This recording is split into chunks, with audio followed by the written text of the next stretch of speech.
ఏడాదికి ఒక్కసారి నీడ మాయమైతుందని అంటారు. ఇంతకు నీడ మాయమవుడేంది? ఎందుకు నీడ మాయమైతుంది?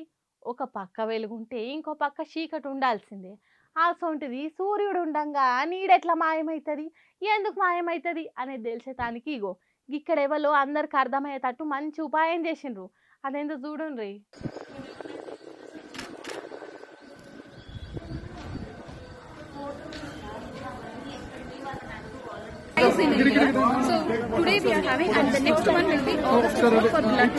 చూసిండ్రా, దీన్ని జీరో షాడో అంటారు. అంటే సూర్యుడు బరాబర్ నడినెత్తి మీద ఉంటాడు.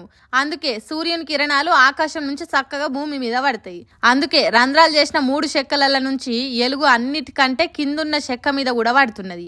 ఇట్లనే మనిషి మీద సూర్యుని కిరణాలు నిట్ట నిలువున పడతాయి కాబట్టి నీడ అనేది ఆ మనిషి కాళ్ళ కింద ఉంటది తప్ప అటు పక్కనో ఇటు పక్కనో ఉండదు. అందుకే నీడ మాయమైందని అంటారు. నీడ మాయమవుట్లున్న అసలు నిజం అదన్నమాట. ఇట్లా సూర్యుడు ప్రతి ఏడాదికి ఒక్కసారి బరాబర్ నడి నెత్తి మీద పడతాడు కాబట్టి నీడ లేకుండా మాయమైతుంది. సూర్యుడు ఎప్పుడు తూర్పుకే ఉదయించినా చలికాలం కొద్దిగా ఆగ్నేయం దిక్కు, ఎండాకాలం ఈశాన్యం దిక్కు ఉదయించినట్టు అనిపిస్తుంది.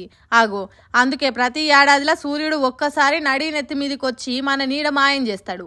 మే నెల 10వ తారీఖున 12 గంటల 12 నిమిషాలకు సూర్యుడు నడి నెత్తి మీదకి వచ్చిండు అనేది తెలిసేటట్టు ఇగో గిట్లా చేసిండ్రు.